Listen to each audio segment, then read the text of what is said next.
یو ورور وایي موږ په اروپا کې اوسیږو او دلته په دوکانونو کې غوښې خرڅیږي، خو معلومه نه ده چې دا غوښې حلال دي او که حرام دي.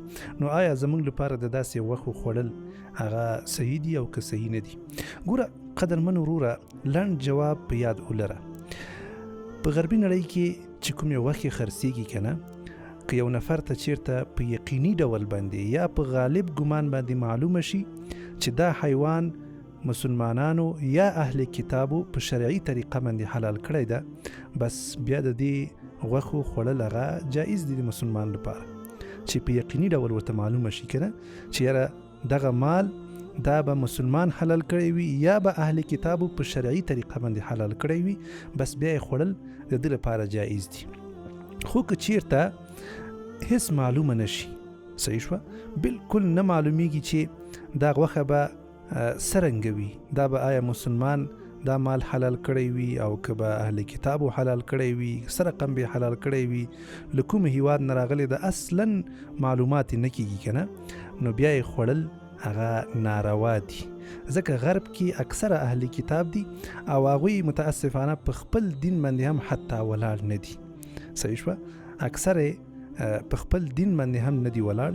نو د دې په خاطر باندې چې د یوې غوښې اصلا حالت معلوم نه وي که نه او نه ذبحه کوونکی معلوم وي، نو د داسې غوښو له خوړلو نه به تاسو ځان ساتئ، نه به یې خورئ. ځکه دا ضروري ده چې موږ تاسو باید د حلالو او د حرامو ترمنځ د تل لپاره دقیق واوسیږو، صحیح شوه.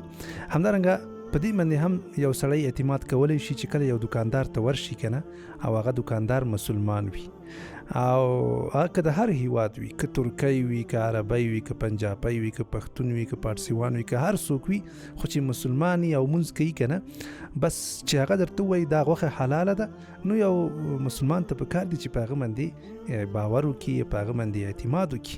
خو که هسې برای نام یو څوک ځان ته مسلمان ویلی که نه او هېڅ د حلال او د حرامو په قصه کې نه، نو بیا به تاسو احتیاط کوئ.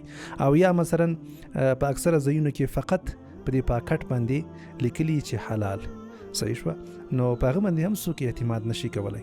ځکه دا اوس نن سبا متاسفانه حتی یو شعار ګرځېدلی ده که نه، ډېر خلک یې بس هسې د یو لوګو په خاطر باندې، د یو نوم په خاطر باندې لیکي، حال دا چې هغه غوښې اصلا حلال نه وي. نو د دې په خاطر باندې صرف ټاپې ته یا لوګو ته یا لیکلو ته اعتبار نشته، بلکې مرجع ته اعتبار ده او د مسلمان وینا ته اعتبار ده، صحیح شوه. نو که یو مسلمان تاسو ته ووایي او هغه د خبرې تایید وکړي چې هو دا یقینا چې حلاله ده، بس دغه په خبره باندې باید موږ تاسو اعتماد وکړو او له هغه نه اخیستلی شو. خو که هېڅ نه معلومیږي، بیا ښه خبر دا ده چې موږ تاسې ځانونه ترې نه وساتو او د دې پر ځای باندې هغه غوښې چې هغه سل په سل حلالې وي، لکه د ماهي. اوس ماهی چې د هېڅ حلالې ته ضرورت نه لري که نه، نو هغه که کافر راوباسي او که مسلمان راوباسي او که هر څوک راوباسي، له اوبو نه هغه مړ کېږي او هغه په هر حال کې د هغه خوړل هغه جایز وي. نو د دې په خاطر باندې تاسو کولی شئ د ماهیانو غوښې وخورئ، همدارنګه د سبزیجاتو نه استفاده وکړئ، صحیح شوه. کوشش کوئ انشاءالله چې په خپل دین باندې محکم ودرېږئ او هغه خواړه وخورئ چې په هغه باندې تاسو مطمئن یئ. السلام علیکم ورحمت الله. په خارج کې اوسېږئ او غواړئ چې ستاسو ماشومانو ته موږ قرآن کریم او اسلامي درسونه ورزده کړو، همدا اوس په لاندیني واتساپ شماره اړیکه ټینګه کړئ.